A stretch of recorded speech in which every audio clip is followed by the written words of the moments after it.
Assalamualaikum, apa kabar Bolo? Senang sekali saya Ida Ami dapat kembali menemani Anda di program Lobby, Belajar Lebih Memahami.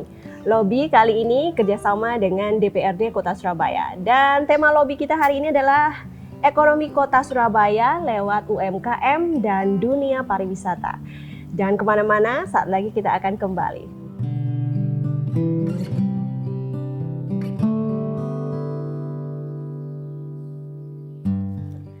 Surabaya sebagai salah satu kota terbesar di Indonesia memiliki perekonomian yang dinamis dan berkembang pesat, terutama melalui sektor usaha mikro kecil dan menengah atau UMKM serta pariwisata. Kombinasi antara potensi bisnis lokal dan daya tarik pariwisata telah menjadi pendorong utama pertumbuhan ekonomi di kota ini. Seiring berjalannya waktu, UMKM di Surabaya telah menjadi tulang punggung ekonomi lokal. Berbagai usaha kecil dan menengah yang bermunculan tidak hanya menciptakan lapangan kerja bagi penduduk setempat, tetapi juga meningkatkan pendapatan masyarakat. Sementara itu, sektor pariwisata di Surabaya telah menjadi magnet bagi wisatawan domestik maupun internasional. Keberagaman budaya, sejarah panjang, dan keindahan alam menjadi daya tarik utama. Destinasi wisata seperti Taman Bungkul, House of Sampurna, dan Jembatan Merah tidak hanya menawarkan pengalaman berwisata yang unik, tetapi juga memberikan dampak positif pada ekonomi lokal. Pemerintah setempat turut mendukung pengembangan UMKM melalui berbagai program pelatihan, akses keuangan, dan promosi produk lokal. Dengan pertumbuhan ekonomi yang berbasis pada UMKM dan pariwisata, Surabaya berhasil menciptakan lingkungan yang berkelanjutan dan inklusif. Untuk itu, kita akan membahasnya di Lobby Belajar Lebih Memahami.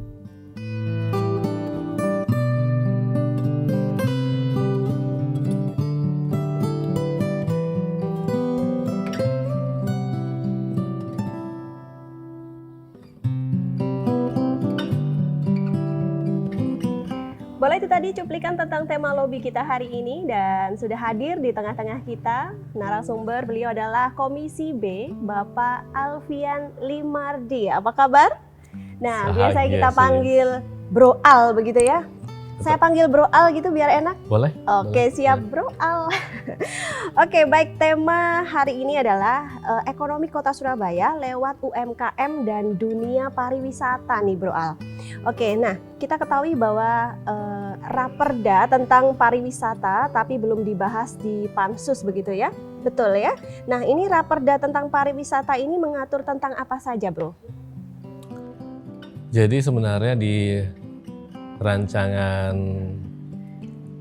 Perda pariwisata kita ini salah satunya ini adalah membahas juga bagaimana dari dinas itu juga bisa bekerja sama dengan pihak ketiga untuk memajukan dunia pariwisata. Kemudian juga ada beberapa peraturan-peraturan yang lain, dan terutamanya adalah mengakomodir bagaimana supaya teman-teman local guidance Surabaya ini bisa berperan lebih aktif dalam memajukan dunia pariwisata kita, pariwisata Surabaya.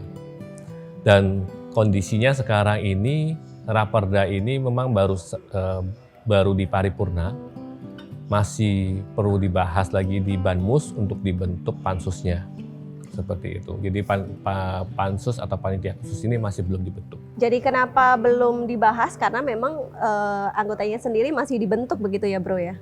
Atau bagaimana? Kalau masih belum dibahas ini kelihatannya karena ini juga lagi tahun politik ya. Oke, berarti Jadi antri gitu ya. Jadi Pembahasannya mengantri juga iya, dengan kegiatan yang ada seperti itu. Oke, siap. Nah, kira-kira ini kapan nih bahasnya? Mungkin setelah masa pemilihan mungkin begitu ya? Ada Bisa jadi sih. Yang saya harapkan ini bisa dibahas dengan segera.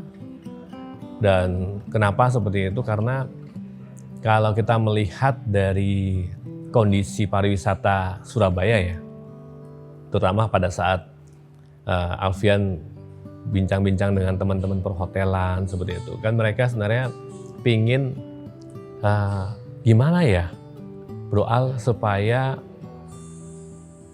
tamu-tamu ini bisa spend lebih lama di Surabaya, karena mostly itu kebanyakan tamu tuh hanya semalam.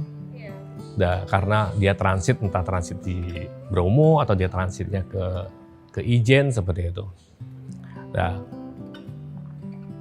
dan waktu itu saya sempat melontarkan juga, kalau menurut dari teman-teman perhotelan seperti apa nih?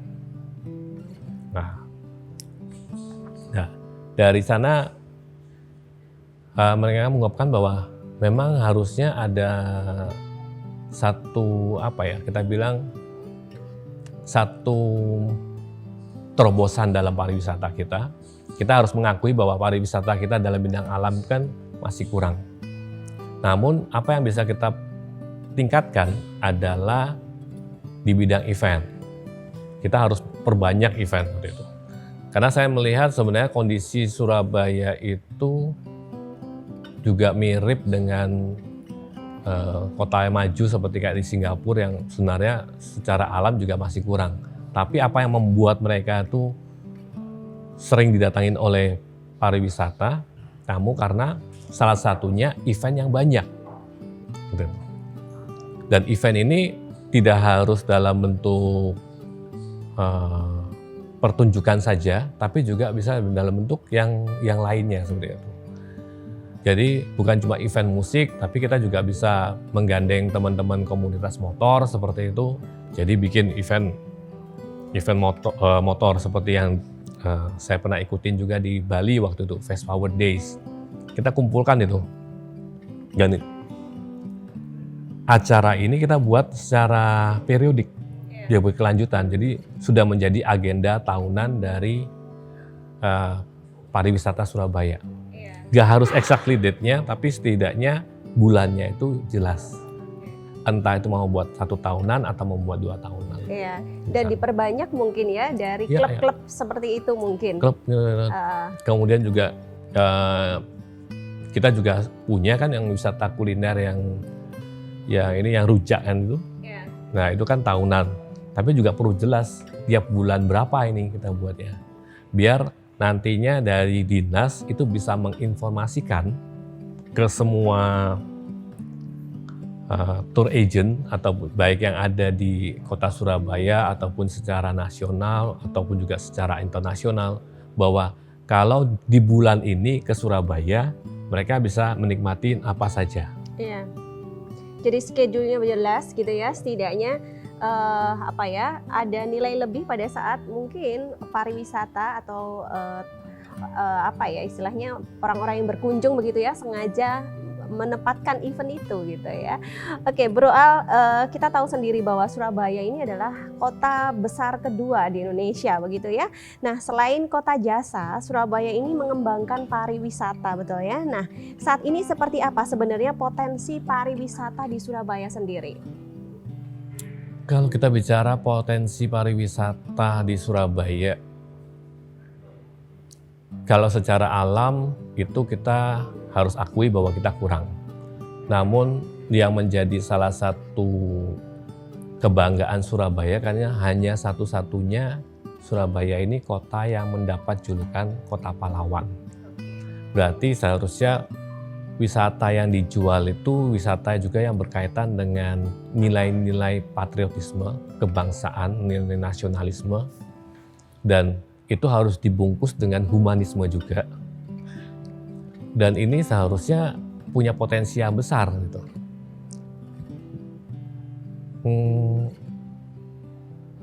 Seharusnya juga bisa menyasar mulai dari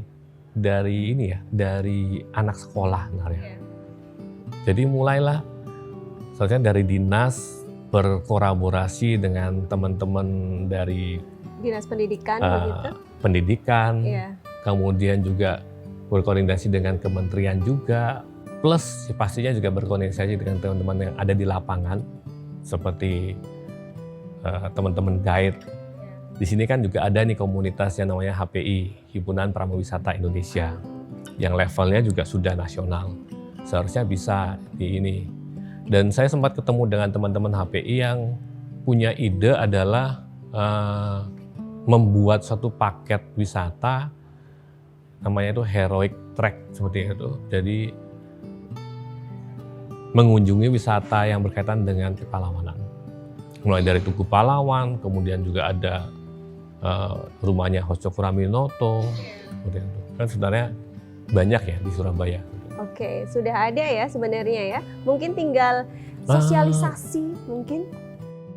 Kalau saya lihat sih ide itu ada, namun dari dinas ini kelihatannya masih belum mengoptimalkan sinergi yang ada. Nah, saya mendorong bahwa ayo sinergi ini dimajukan, digalakkan,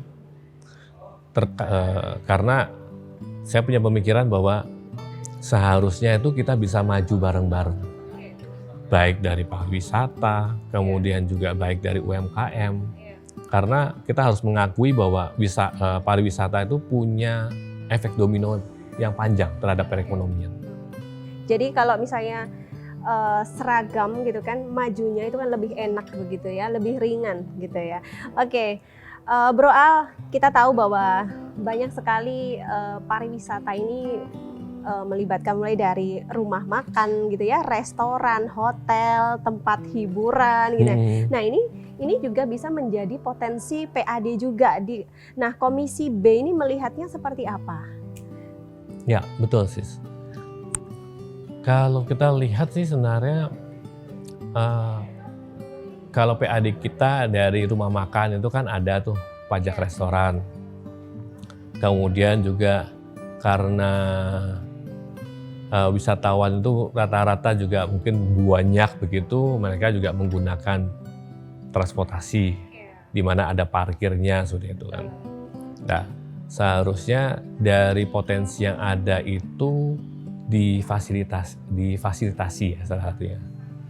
Nah, seperti yang kemarin itu dari teman-teman, ini mungkin saya membacakan aja beberapa yang kemarin kita diskusikan seperti itu kan.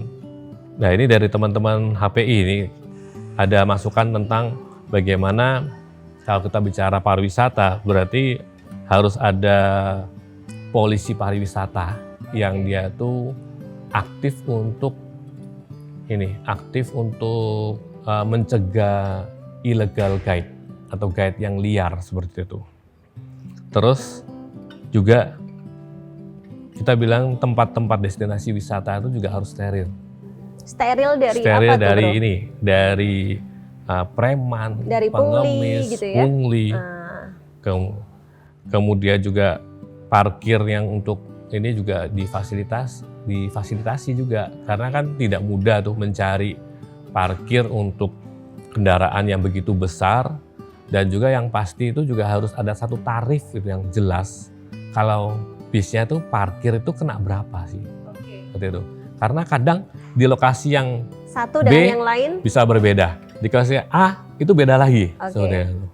Tergantung seberapa rame tempatnya kayaknya, Bro. Nah, seharusnya kan kalau kita bilang ada patokan yang jelas, itu kan juga kita bilang dari sisi PAD kita kan juga nggak bocor kan. Berarti jelas nih ada ini kan. Nah, belum lagi kita bilang knowledge-nya dari masing-masing guide ini kan juga harus punya satu knowledge yang kita bilang ada SOP yang jelas lah. Jadi ada standarisasi. Ada standarisasi, betul. Jadi kalau cerita di ini ya yang perlu ditekankan di sini. Oke, jadi sama ya. Jadi sama. Plus juga kita bicara juga tentang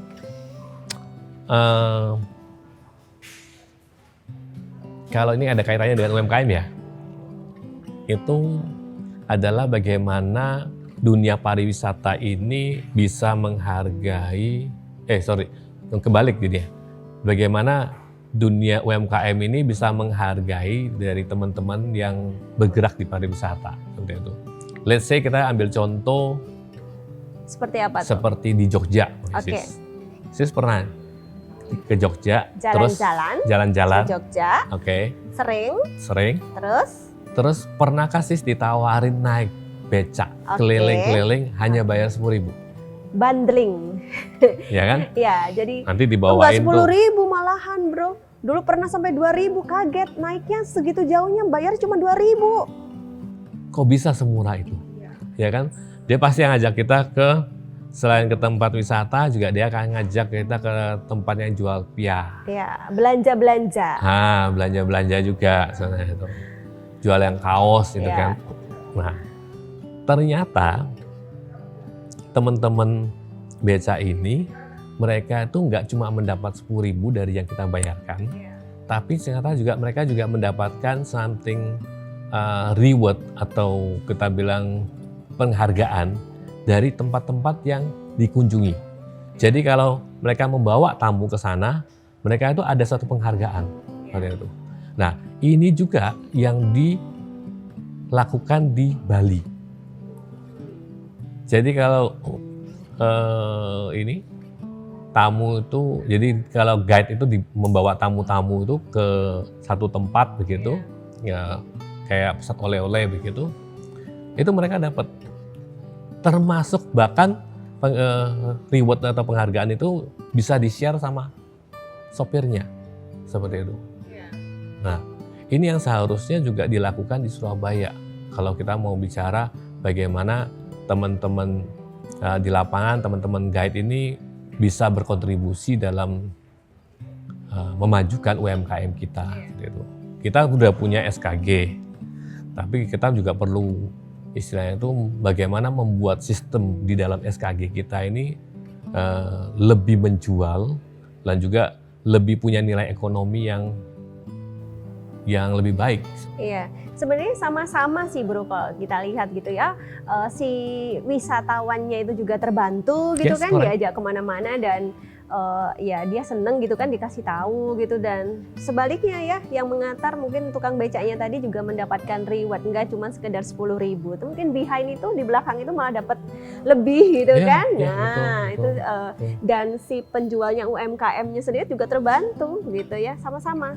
Sama-sama. Betul. Jadinya semuanya kan win-win solution. Iya betul. Semuanya happy, you happy, I'm happy, everybody happy. Iya, betul. Nah, Bro, kalau masih berbicara tentang pariwisata gitu ya di Surabaya. Nah, ini menurut dari Komisi B sendiri, apakah potensi-potensi pariwisata di Surabaya ini sudah dimanfaatkan atau sudah diolah sedemikian rupa begitu? Bagaimana Komisi B melihatnya? Kalau saya melihatnya sebenarnya potensinya itu masih bisa dikembangkan, bahkan masih jauh untuk bisa dikembangkan begitu. Namun kita melihat dari acara-acara ataupun ide-ide yang dilakukan oleh dinas itu menurut saya itu masih kurang ya. Belum Mungkin maksimal belum begitu ya? maksimal. Mungkin juga dari dinas juga punya jam terbang yang terbatas. Nah, seharusnya kalau seperti itu dinas ini bisa bekerja sama nih dengan pihak ketiga atau pihak swasta begitu, untuk gimana nih supaya acara ini sukses. Dan dinas itu hanya sebagai fasilitator, dia tidak harus menjadi eksekutor. Nah, ini yang kebanyakan sekarang ini kan masih dinas fasilitator dan juga eksekutor. Oke. Jadi pada saat mungkin ada istilahnya persentasenya berkurang, jadinya sangat berpengaruh ke semuanya gitu ya. Kita kembali ke UMKM nih Bro ya. Nah, kita tahu sendiri kemarin kondisi ya 2-3 tahun kita mengalami masa yang mungkin tidak semua orang, tidak semua orang, tapi semua orang tidak menginginkan begitu ya, masa pandemi ini. Nah, untuk kondisi UMKM sendiri pada saat kemarin masa pandemi, pasca pandemi, dan sekarang ini seperti apa, Bro, kalau melihat? Ya, kalau dari sisi jumlah memang UMKM kita jadi melejit. Oke, bahkan Dari pasca awal- pandemi sampai melejit begitu? Ya, jadi awal itu sebenarnya sebelum pandemi itu UMKM kita sekitar 20 ribuan. Oke. Kemudian naik Ini awal sebelum pandemi? sebelum pandemi, sehingga saya sebelum pandemi. Itu Itu dari ini ya, dari informasi dari dinas. Itu sebelum pandemi, sorry. Pada saat pandemi ada 20 ribuan. Oke. Sebelum pandemi itu 8.000 sekian lah. Iya, berarti 8.000 sekian. saringannya banyak sekali nih. Nah, dan yang terakhir itu informasinya bahkan lebih dari 50 ribu. Lebih dari 58 ribu. Seperti itu. Dan dari sini kita bisa melihat bahwa apakah UMKM ini bertumbuh sekian besar ini punya suatu nilai ekonomis yang bagus bagi keluarganya, atau istilahnya itu cuma hanya mengisi waktu, atau juga karena kepepet, karena reason untuk menciptakan untuk UMKM ini kan macam-macam ya. Seperti itu. Dan saya selalu mengajak bagaimana teman-teman UMKM itu punya satu pandangan bahwa UMKM-nya ini bisa naik kelas. Karena kalau bisa naik kelas maka dia bisa mempekerjakan lebih banyak orang. Kalau bisa mempekerjakan lebih banyak orang berarti UMKM ini sukses dalam menghidupi beberapa keluarga. Menyerap tenaga kerja Menyerap ya. tenaga kerja. Nah, dari sini kalau saya lihat sih memang harus ada satu PR yang panjang ya terhadap teman-teman UMKM juga. Karena macam-macam sih ininya. Ada yang saya pernah alamin tuh di satu kafe, di mana kafe ini juga menggunakan produk UMKM. Dan ada satu minuman, itu minuman telang yang saya suka. Tiap kali ke sana saya selalu order itu. Terus satu ketika saya ke sana, oh telangnya habis bro. Oh oke. Kapan dikirim lagi? Katanya besok. Besok saya ke sana lagi. Gimana? Saya mau order telang. Loh, orangnya belum kirim. Karena orangnya bilang masih capek. Jadi besok-besok. Besoknya itu kapan? Masih belum tahu. Nah, kalau kita bicara tentang meningkatkan UMKM, berarti dari case yang seperti ini kan seharusnya tidak terjadi. Karena kalau kita bicara sudah janji, berarti kan gimana bisa ditepatin. Karena kalau sudah ada orderan, kan orderannya harus dipenuhi. Dan bukan cuma dipenuhi aja, tapi at least itu rasa atau standar kualitas dari produknya itu kan harus sama atau justru nanti akan lebih naik lagi.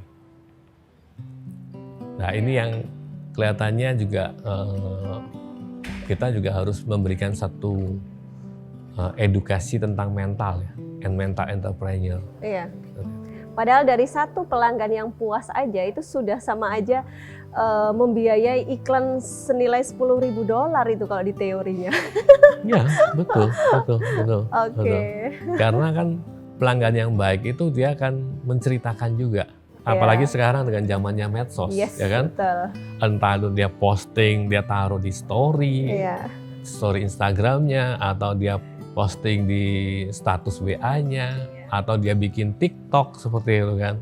Nah itu kan sebenarnya punya kita bilang punya efek yang bukan cuma di Iya. ringnya dari Hanya orang satu tersebut. orang itu saja, ya kan? Tapi di balik orang satu ini, gitu ya. Benar. Oke. Makanya saya sering juga mengajak teman-teman UMKM, gunakan juga medsosnya dengan baik. Posting aja apa gitu, nanti tolong di tag ke saya. Nanti saya bantu juga untuk taruh di story seperti itu. Ingat ya, Bapak Ibu nanti setelah buat ininya tag ya di Instagram saya alfian.dpr gitu. Ntar saya repost deh. Oke, kok jadi bro? Apa yang menjadi kendala bagi perkembangan UMKM di Surabaya? Jangan dijawab dulu, nanti kita akan kembali ya. Oke. Bro jangan kemana-mana, saat lagi Lobby akan kembali. Tetaplah bersama kami.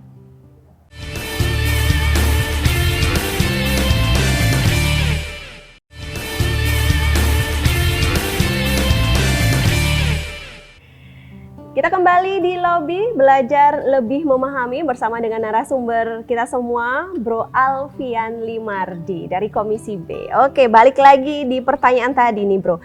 Apa yang menjadi kendala sih dari perkembangan UMKM di Surabaya ini?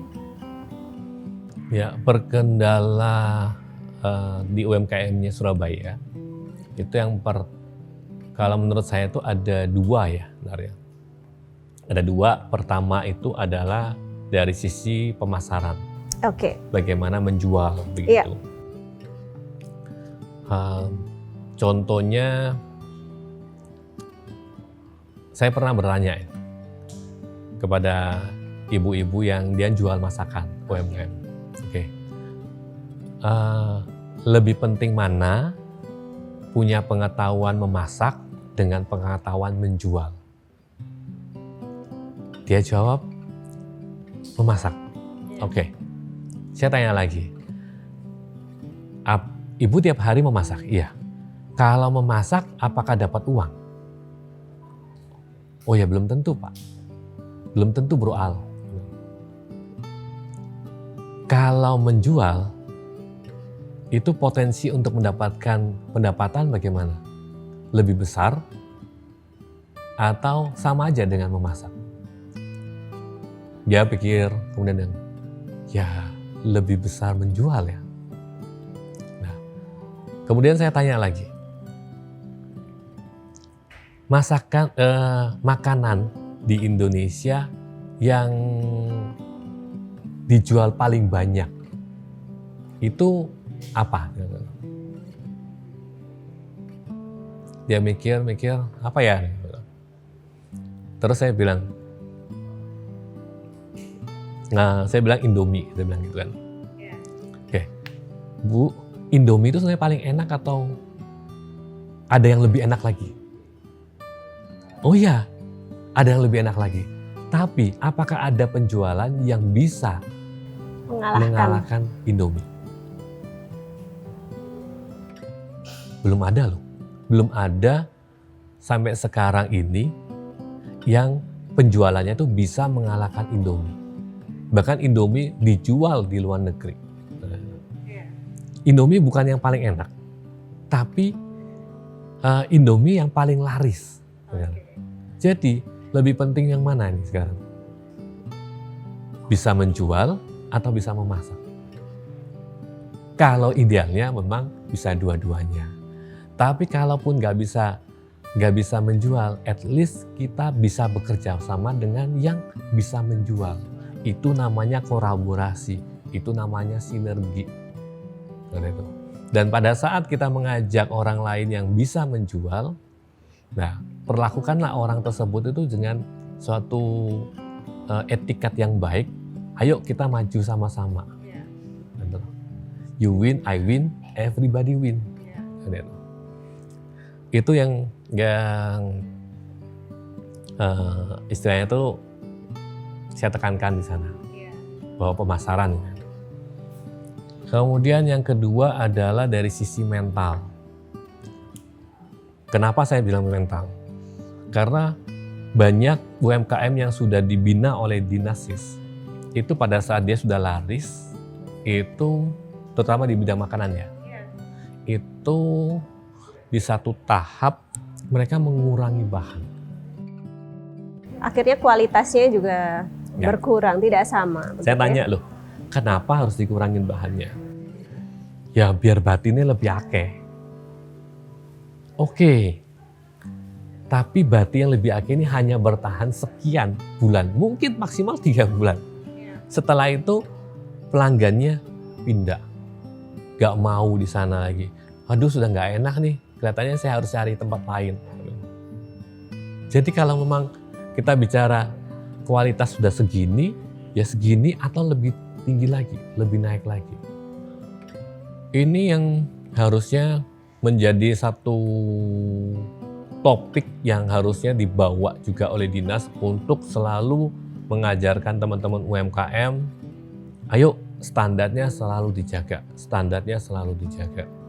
Memang tidak gampang, tapi itu yang harus dilakukan, terus-menerus untuk diingatkan. Jadi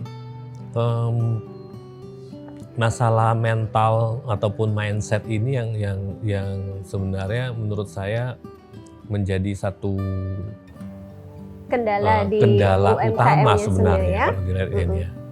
Termasuk yang tadi sempat saya sampaikan tentang sudah janji, oke besok mau dikirim tapi nggak dikirim karena dengan alasan sudah capek. Tapi tetap orderan diterima.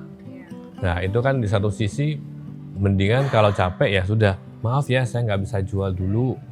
Nah, tapi nanti tanggal sekian saya jualan lagi. Nah di tanggal sekian yang diutarakan itu dipastikan bahwa barangnya yang sudah dipesan itu ada dengan kualitas yang oke. Oke.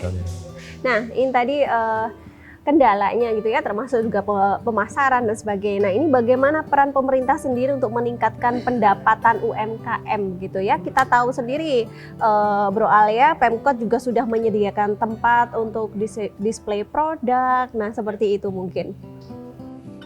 Kalau saya lihat sih dari usaha dari Pemkot untuk memfasilitasi UMKM, saya lihat cukup banyak. Mulai dari kita punya sentra Kria Galeri, ada di Siola, ada 2 kan di Surabaya, ada di Siola, ada juga di Mer. Kemudian juga Pemkot juga membuka kerjasama dengan Tokopedia seperti itu untuk menjual di online-nya. Namun yang saya melihat bahwa ide-ide yang bagus ini itu keberlanjutannya itu yang kurang. Sustainability-nya ini yang masih menjadi PR kita. Apakah dengan menyiapkan SKG dan SWK itu selesai? Tidak, no. SKG, SWK ada buat UMKM kita bagus. Tapi kan kita juga harus mempersiapkan juga buat yang lain. Gimana ya supaya laris ini? Kemarin yang di SWK itu Pemkot membebaskan retribusi untuk sewa standnya. Biasanya itu kan stand di SWK itu, sentra wisata kuliner itu kan 20.000 Per hari? per meter persegi, Oh, per bulan itu. Oke, Per oh bulan. oke.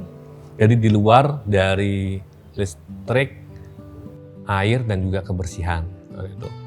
Nah, saya sampaikan daripada ini digratiskan, ada baiknya itu biaya parkirnya yang digratiskan. Gitu. Kenapa? Kan kita sekarang butuh crowd ini, kita butuh keramaian. Orang kalau mau mampir untuk ngopi yang harganya 3.000. Iya. Ya kan, kopi kan kalau dikirim antara 3.000 sampai 5.000. Anggap saja begitu. Tapi bayar parkirnya kadang 2.000 karena 3.000. Kadang kita Kira-kira kalau ngasih 5.000 nggak dikasih kembali. Nah, ini ada curhatan ini. Ini tolong dinas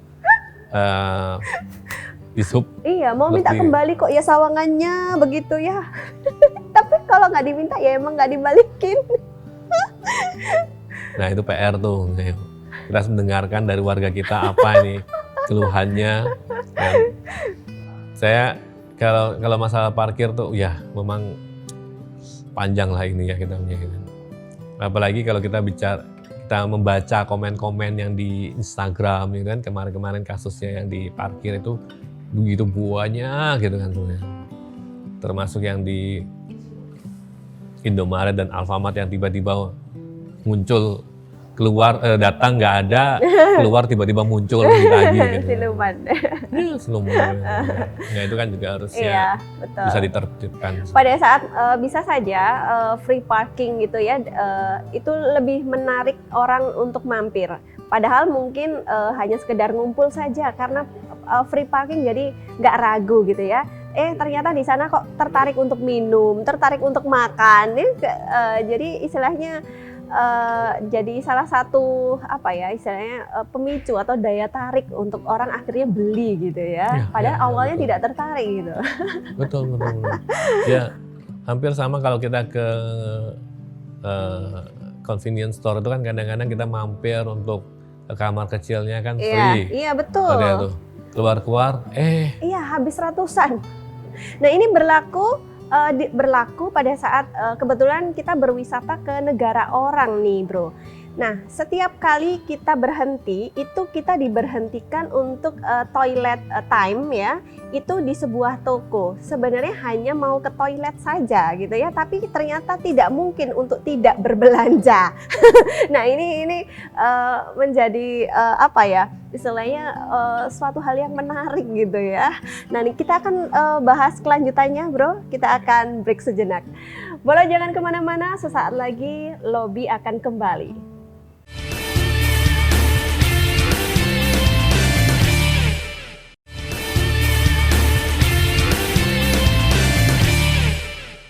Kembali di Lobby, tepatnya kita berada di gedung DPRD Kota Surabaya bersama dengan Bro Al.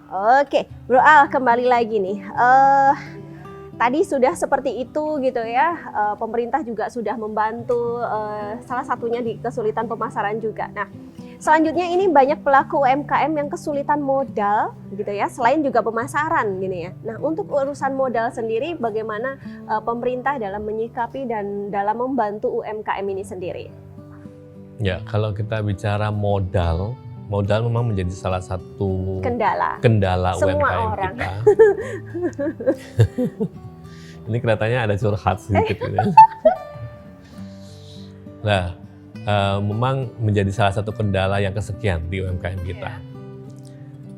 Namun dari sisi pemodalan itu sebenarnya baik dari pusat maupun juga dari Pemkot Surabaya itu banyak memberikan alternatif. Pusat dengan kurnya yang hanya 6%, ya kan. Kemudian sebenarnya itu juga sudah rendah ya, Bro ya. Oh iya. 6% itu sudah rendah. Iya. Sudah rendah. Per tahun kan ya? Per tahun. Iya, oke.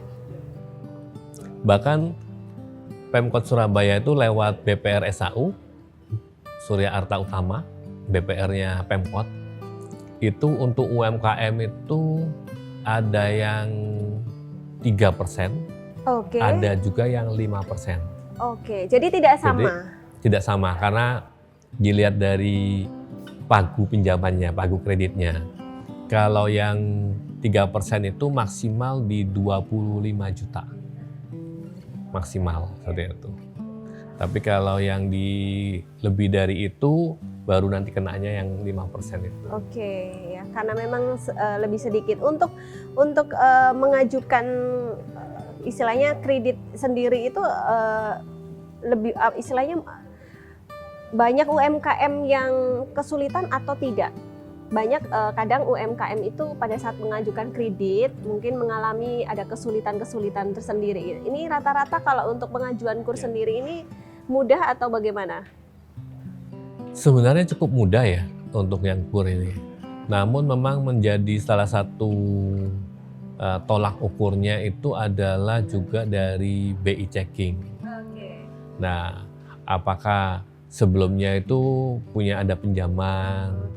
Pinjamannya itu seberapa banyak yang masih belum dilunasin, atau bukan pinjaman tapi mungkin ada yang sempat kita bilang ya ini hubungannya dengan track recordnya dari track record dari UMKM tersebut. Oke, jadi sebenarnya mudah, hanya saja mungkin ada beberapa yang terkendala karena memang dari segi itu begitu. Ya. Nah, ini juga kaitannya dengan yang mindset itu.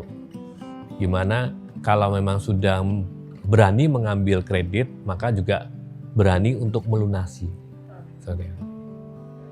Oke, nah ini sebagai anggota Komisi B ya Bro, yang mungkin yang mengurusi perekonomian, apakah langkah yang dilakukan Pemkot ini selama ini sudah tepat? Kalau menurut saya, kalau dibilang sudah tepat itu, kalau kita bicara antar range dari 1 sampai 10 gitu ya, 10 sudah paling oke begitu. Nah, saya masih menilai bahwa langkah Pemkot ini masih dinilai antara 6 dan 7 seperti itu. Nah, sebenarnya masih bisa kita lebih baik lagi. Dan untuk lebih baik ini kan kita perlu lebih banyak orang ya. Seperti kemarin yang survei UMKM itu awalnya hanya melibatkan tenaga-tenaga dinas. Kemudian saya mengusulkan bahwa kita perlu juga melibatkan dari teman-teman akademisi, teman-teman kuliah. Apalagi mahasiswa-mahasiswi ini kan juga mereka lebih netral, mereka tidak punya satu kepentingan. Mereka cuma tahu bahwa oke, saya dapat tugas dari kampus adalah untuk mensurvei UMKM. Dan mereka akan melakukan survei itu apa adanya. Gitu. Nah, dan akhirnya usulan saya didengarkan. Teman-teman ini diajak juga seperti itu. Termasuk juga itu yang dilakukan di PDAM. Nah, saya melihat dari Pemkot ini seharusnya karena kita melihat kan di Surabaya banyak nih perusahaan-perusahaan besar. Nah, dan juga banyak startup. Seharusnya ini bisa diajak nih. Cak Wali bisa ngajak, ayo baik dari kami yang dari legislatif, yang di Komisi B terutama, khususnya dengan teman-teman pelaku usaha, teman-teman UMKM, ayo kita duduk bareng, gimana ini kita majukan UMKM Surabaya. Kendalanya di mana saja, terus yang diperlukan apa saja. Ya, step-step ini kan kalau kita mau duduk sama-sama, terus kita buka secara apa adanya, detail, saya percaya bahwa dengan seperti itu UMKM kita naik kelasnya akan lebih cepat. Sama halnya mungkin yang tadi sudah dibahas, contoh seperti kota lain ya tadi, Ya, Bro. yang tadi. Tadi kayak beca gitu yang ya. beca yang di Jogja gitu. Nah, ngomong-ngomong soal beca di Jogja ini, saya punya pengalaman yang menarik. Saya pernah satu ketika itu saya backpackeran Oke. ke Jogja. Model backpackerannya kayak Bro Ali kayak apa? Ngono loh. Jadi saya backpackeran, saya tinggal di hostel, Oke. ya kan? Nah, bukan hotel ya. Hostel. Nah, di hostel ini memang saya ketemu dengan banyak backpacker yang lain juga. Nah, waktu breakfast itu, waktu sarapan, saya ngajak, kita jalan-jalan keliling. Ada beberapa yang, oke, yuk. Dan akhirnya kita ngambil, kemarin tuh ngambil dua beca. Saya sama satu teman, satu beca itu teman ini dari Perancis, cewek Perancis. Nah, waktu dibawa sama beca ini pengemudi beca ini sudah senior, sudah tapi masih kuat gitu ya. Terus dia tanya gini, Mas, ini calonnya ya? Nah, saya dengan pede saya bilang, iya dong gitu, bulein cewek ini. Oh, ayo temen dong Mas. Ya iyalah Pak, mau perbaiki keturunan dong gitu. Dari mana? Cek ini calonnya dari Prancis ya. Oh ya. Lalu tiba-tiba, Bro dan Sis, pengemudi beca ini dia langsung menyapa temen cewek ini, Bonjour, teman Sabah, dan saya kaget. Hah? Dia bisa bahasa Perancis dan dia tanya apapun yang saya juga nggak ngerti gitu. Oh my God, gitu. Wah ini. Dan saya tanya ke bapaknya, Bapak selain bahasa, Bapak bisa berapa bahasa? Iya. Ternyata, Bro dan Sis, bapak yang beca ini, iya, dia itu bisa Perancis, dia juga bisa bahasa Belanda. Oke. Gitu. Loh kok bisa? Belajarnya di mana? Saya belajar sendiri. Autodidak. Jadi dari cerita ini kita belajar apa? Even bapak ini seorang tukang beca, tapi dia mau belajar loh. Dia mau belajar untuk meningkatkan dirinya. Dia mau investasi. Nilai dirinya ya. Meningkatkan nilai dirinya. Dia mau investasi dari leher ke atas. Bagaimana dia bilang, saya perlu komunikasi dengan tamu-tamu saya. Oke. Saya bilang, Padahal wow. Nyon sewu ya, Hah. pekerjaannya ya bagi seseorang yang lain mungkin tidak dilihat. Biasa-biasa Iya, saja betul. gitu kan. Tapi ternyata bisa kayak gitu. Gitu. Wow, luar biasa. Saya sampai malu gitu. Aduh, dia ngomong apa aja. Karena setelah itu yang cewek itu sambil lihat saya gitu. Gitu. Oh, Jangan-jangan mereka berdua jangan-jangan ngobrol ngomongin, tentang yang ini cowokmu ya? Ini pasanganmu? jadi ketahuan, bro. Oke, menarik sekali. Tapi kita break dulu ya. Ya, oke. Oke, Bolo, semakin menarik perbincangan kita dan di luar prediksi begitu ya. Oke, dan kita akan kembali saat lagi.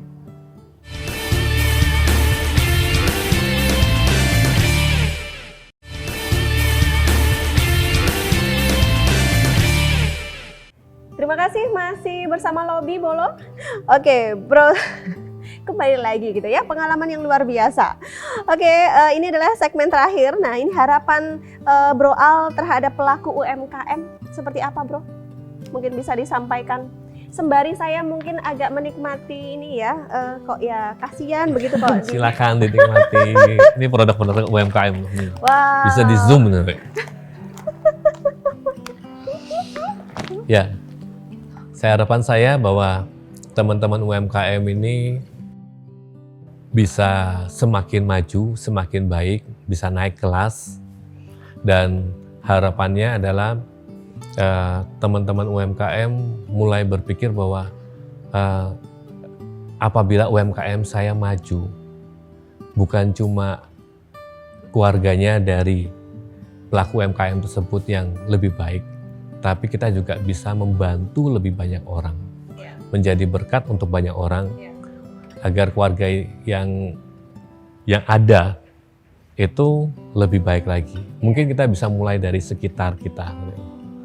Dan juga dari Pemkot, saya berharap bahwa Pemkot juga mau mendengarkan masukan baik dari pelaku UMKM, kemudian juga dari warga Surabaya, ataupun juga dari teman-teman swasta yang usahanya sudah entrepreneur gitu, yang sudah levelnya tinggi, yang punya suatu niat yang baik yang sama, bagaimana UMKM Surabaya ini menjadi lebih maju lagi. Dan UMKM ini juga bukan cuma bergantung kepada pelaku UMKM ataupun juga dari Pemkot maupun juga dari teman-teman swasta, tapi juga berlaku bagi kita semua, tergantung pada kita semua. Mari kita membeli produk UMKM, dan karena dengan kita membeli produk UMKM dan bila produk tersebut itu nyaman ataupun juga sesuai dengan Bapak Ibu, Bro dan Sis, bisa dibantu juga promosi. Promosinya dengan apa? Promosinya entah itu dengan foto atau juga kita bicara tentang melalui handphone kita, melalui medsos kita. Dan seperti yang di sini nih, ini Renita Jaya kerupuk usus ayam ini. Di sini ada packingannya sudah oke, sudah bagus. Nah, namun informasinya di sini yang masih kurang. Informasinya apa? Memang ada sertifikasi halal, tapi informasi yang kurang adalah bagaimana mengontak penjual ini. Apakah ada nomor WA-nya? Apakah ada medsosnya? Ada Instagram yang dia bisa order di sini. Nah, saya pikir seharusnya di dalam label yang seperti ini itu harusnya ada informasi-informasi yang penting. Mungkin itu dulu dari saya. Nanti kalau memang ada yang kurang bisa kontak, bisa DM saya di alfian.dpr. Oke. Ya, di Instagram. Alfian.dpr ya. Oke, terakhir ya Bro Al, mungkin ada yang mau disampaikan ke masyarakat khususnya di Surabaya dan harus menghabiskan dulu berarti. Ini enak sekali, ini manis, ini gurih, wah perpaduan ya. Mungkin bisa dikemas kecil-kecil untuk acara-acara, biasanya kalau ada acara kotakan gitu kan dapat apa itu istilahnya? Ada packingan gede, ada yang packingan kecil-kecil, wah lebih seru. Oke, mungkin ada yang mau disampaikan ke masyarakat khususnya Surabaya begitu ya. Nah, kemajuan Surabaya bukan hanya tergantung kepada Pemkot, bukan juga tergantung kepada kami yang di DPRD. Tapi Surabaya ini bergantung pada kita semua. Di sini saya ingin mengajak seluruh warga Surabaya, mari kita menjaga kondisi yang kondusif, yang aman, yang nyaman, yang damai, karena gerak ekonomi dari Surabaya ini tergantung dari pelaku ekonomi yang ada, tergantung pada investor. Nah, investor akan berinvestasi ke tempat-tempat yang nyaman dan aman. Dan untuk tergantung pada kita semua. Dan saya percaya bahwa dengan rasa gotong royong kita, dengan kita punya solidaritas yang tinggi, apalagi dicontohkan oleh teman-teman yang bonek seperti itu, ini bisa menjadi satu budaya bahwa kita ini sama dan kita sama-sama bisa memajukan Surabaya. Amin. Oh. Semoga dengan ini Surabaya akan menjadi lebih baik lagi, lebih maju, dan Indonesia akan semakin jaya dan tetap jaya. Terima kasih. Amin. Terima kasih Bro Al sudah hadir di episode Lobby kali ini. Saya dari tadi sebenarnya salfok sama sarung yang dipakai Bro Al. Bukan sarung ya, apa ini? Ini celana sarung. Iya, celana sarung. Boleh dong Ya. agak berdiri begini. Oke. Oh, wow. Ya, ini produk UMKM Wow, dalam seru. bentuk kain. Oke. Kemudian saya minta teman penjahit yang UMKM juga untuk ini. Untuk bikin model celana sarung begini Ya, ya. ya. Jadi di Oke. depan ini kan kelihatannya kayak sarung. Wah. Tapi kalau dari belakang ini celana. Celana. Ya. Wow, seru juga ya. Wow, bisa dipakai untuk ini nih, bolos di rumah ya. Ide. Oke, terima kasih sudah hadir. Ya, Jangan kapok ya, sama-sama, sehat sis. selalu. Sehat-sehat, sis. Oke. Oke. Boleh, itu tadi perjumpaan kita di Lobby episode kali ini, yaitu Ekonomi Kota Surabaya lewat UMKM dan dunia pariwisata bersama dengan Bapak Alfian Limardi dari Komisi B DPRD Kota Surabaya. Kita akan bertemu di episode mendatang. Saya Ida Ami. Terima kasih. Wassalamualaikum warahmatullahi wabarakatuh.